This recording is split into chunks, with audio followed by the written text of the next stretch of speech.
Hey guys, it's HobbesGuy95 back for another Hobbes vlog.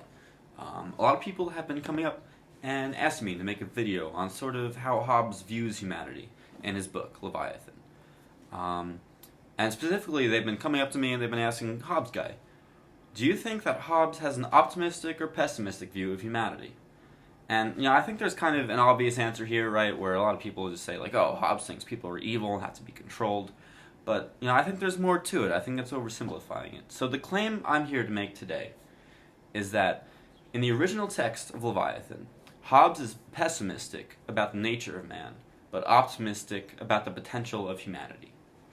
Now, the way I'm going to tackle this claim is that first I'm going to show why he's pessimistic about man, which is going to involve that his idea that there is no ingrained morality, that man's base state is that of war, that a man will act ruthlessly in his own self-interest unless prevented by threat or by force or by threat of force.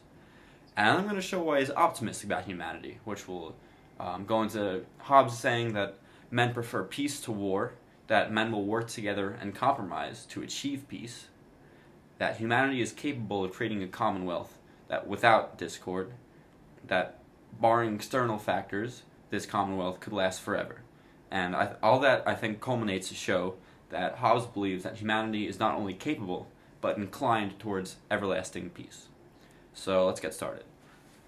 So my first point is to show that Hobbes is pessimistic about humans, and that Hobbes says humans have no ingrained morality, that they have no innate instinctive idea of sort of good or evil.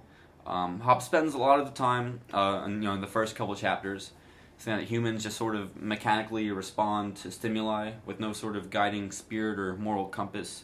And part of this culminates on page 43, which I'll read for you, where he says, "Whatsoever is the object of any man's appetite or desire, that is it which for his part calleth good, and the object of his hate and aversion evil, and of his contempt vile and inconsiderable. For these words of good, evil, and contemptible are ever used with relation to the person that useth them, there being nothing simply and absolutely so, nor any common rule of good and evil to be taken from the nature of the objects themselves." So basically what he's saying here, I think this proves the idea that Hobbes thinks morality is not absolute, right? That there's nothing objectively about objects or like the nature of things that makes them good or evil other than the way people individually perceive them, and the way everyone perceives them is different compared to what they happen to find what they happen to have desire or appetite for, or what they happen to have aversion towards or from. What one man might find good might be evil to another. So my next point brings me to that due to this underlying amorality, because there's no absolute morality ingrained in people, there's no instinctual idea of how to treat people, there's this innate amorality, that man's natural state is a state of war. So Hobbes breaks this down in one pretty meaty couple of paragraphs on page 102, where he talks about why the state of man's nature is a state of war, where he also not only defines what war means, this term that we're using, he also gives the reasons for it. So I'm going to read that, page 102. "In the nature of man we find three principal causes of quarrel. First, competition, secondly, diffidence, and thirdly, glory. The first maketh man invade for gain, the second for safety, and the third for reputation. The first use violence to make themselves masters of other men's persons, wives, children, and cattle, the second to defend them, the third for trifles, as a word, a smile, a different opinion, and any other sign of undervalue, either direct in their persons or by reflection in their kindred, their friends, their nation, their profession, or their name. Hereby it is manifest that during the time men live without a common power to keep them all in awe, they are in that condition which is called war, and such a war as is of every man against every man." Right, so he's saying, not only, without this common power to keep men in check, that they will engage in violence, not only just reactively but also actively. They will take things from other people. They will engage in violence to protect themselves from other people, and they will also engage in violence just as a matter of upholding respect for them, so that they're not seen as undervalued. Right. So not only does he give us this definition of this term war we're using, and the main causes of it, he paints this picture of a very dog-eat-dog world where men resort to violence, just to survive, where everyone is constantly in danger and no one trusts each other. And Hobbes laying this out as the basic state of man is clearly a pessimistic view of the nature of man, where he rejects the possibility of any kind of peaceful anarchistic commune where everyone is just nice to each other and respects each other just because it's the right thing to do. He kind of says there is no objective right thing to do. Yeah, and he kind of points out there's this vicious cycle, right, where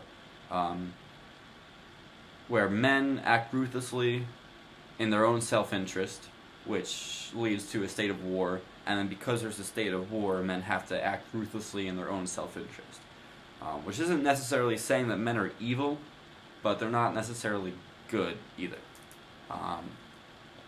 But Leviathan isn't just a scathing indictment of the evils of humanity, the unending cruelty of man, right? It's in its essence a guide for a better society. Overall, it's a hopeful book. It's optimistic about what humanity can accomplish. So I'm going to start this part of my argument with the definition of what Hobbes says is the fundamental law of nature.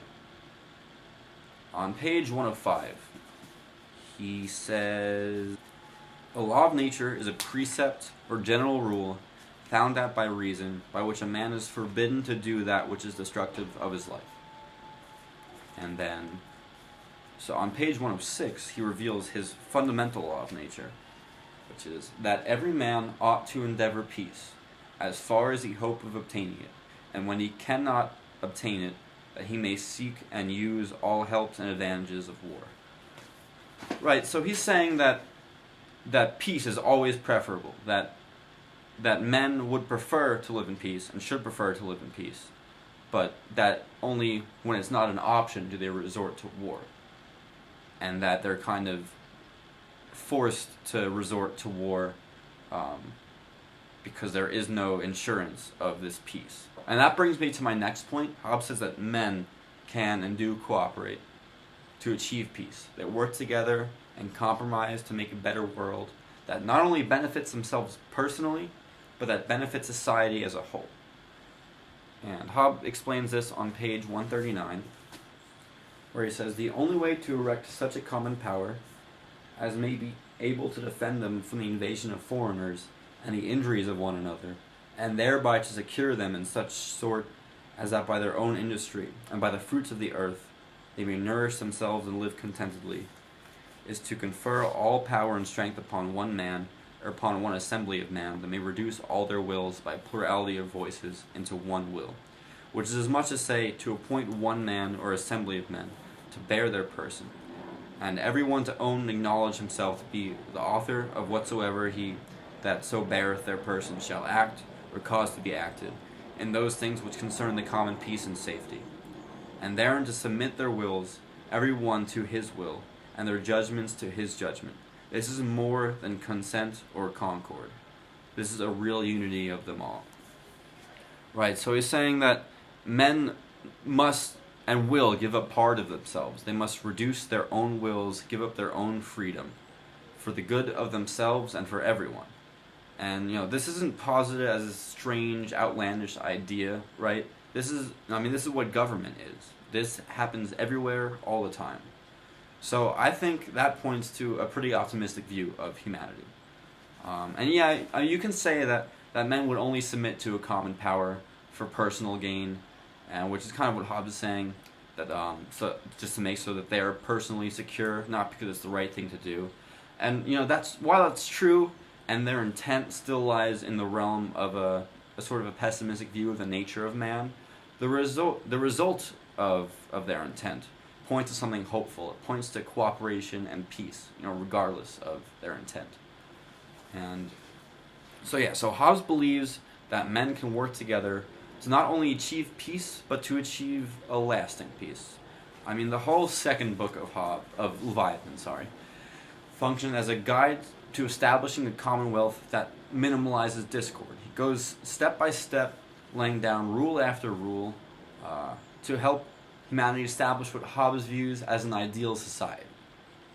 Now, his particular steps and arguments aren't really relevant to the claim I'm making, but the idea that he's doing this at all proves that he has an optimistic view of humanity. He doesn't view humanity as hopeless. He doesn't view war as inevitable. On page 263, he says, "Commonwealths might be secured, at least, from perishing by internal diseases. For by the nature of their institution, they are designed to live as long as mankind, or as the laws of nature, or as justice itself, which gives them life." So he's really saying that, if you follow these steps that he's providing, that Commonwealth could foreseeably last forever, barring external forces, without another kingdom taking it over, or like a hurricane. So all of this, that humanity is capable of working together to build society and lives in peace, and that this society can be built in a way that doesn't sort of crumble back into war. This idea that we can truly achieve peace and unity in a permanent way is about as optimistic as a view as you can have.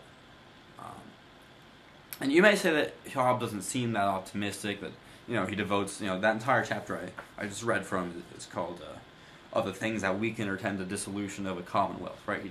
He devotes an entire chapter to how a commonwealth could just fall back into chaos.